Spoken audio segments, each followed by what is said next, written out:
কিছু গল্প কখনো শেষ হয় না, তারা শুধু থেমে যায় একটা নীরব জায়গায়, যেখানে শব্দ থেমে যায়, চোখ কথা বলে, আর দুজন মানুষ বোঝে এটাই শেষ কথা।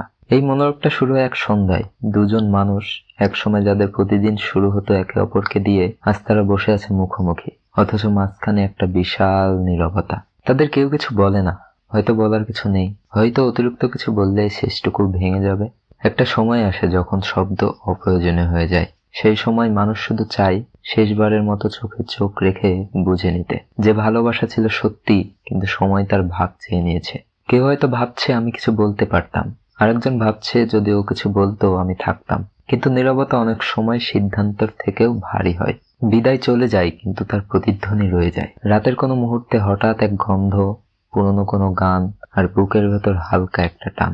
সেই টানটাই বলে দেয় তুমি কারো কাছে ফিরে যেতে পারো না, কিন্তু তার স্মৃতির কাছে তুমি বারবার ফিরে যাও। কবি পাবলো নেরুদা লিখেছিলেন, love is so short, forgetting is so long.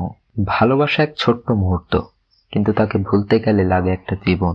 একদিন হয়তো কেউ একটা চিঠি লিখবে, কখনো পাঠাবে না, কিন্তু তাদের লেখা থাকবে তুমি ভালো থেকো। এই তিনটা শব্দের ভেতর লুকিয়ে থাকবে হাজারো মানুষের অনিচ্ছারিত বাক্য। চিঠিটা হয়তো ড্রয়ারে পড়ে থাকবে, অথবা মনে, কারণ কিছু কথা পাঠানো যায় না, তারা শুধু বয়ে বেড়ানো যায়। জীবনের প্রত্যেকটা সম্পর্কের দুইটা বিদায় থাকে, একটা হয় যখন কেউ চলে যায়, আর একটা হয় যখন আমরা বুঝে ফেলি সে আর ফিরে আসবে না। প্রথমটা চোখে জল আনে, দ্বিতীয়টা আনে নীরবতা, আর এই নীরবতার মাঝেই মানুষ সবচেয়ে বেশি বড় হয়ে যায়। একদিন বুঝে যাওয়া যায় ভালোবাসা শেষ হয় না, শুধু তার ভাষা বদলে যায়। যে মানুষ একসময় তুমি খেয়েছো বলে জিজ্ঞেস করতো, সেই হয়তো এখন শুধু আকাশের দিকে তাকিয়ে ভাবে তুমি ভালো থেকো।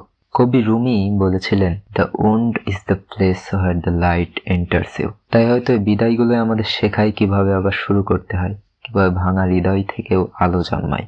শেষে থাকে কেবল একটা দৃশ্য, দুজন মানুষ দুই রাস্তায় হাঁটছে, পিছনে আর ফিরে তাকাচ্ছে না, কিন্তু তাদের ছায়া এখনো পাশাপাশি হাঁটছে। এই তো জীবনের সবচেয়ে শান্ত অথচ ভয়ানক মুহূর্ত, the silence between two good বাইস।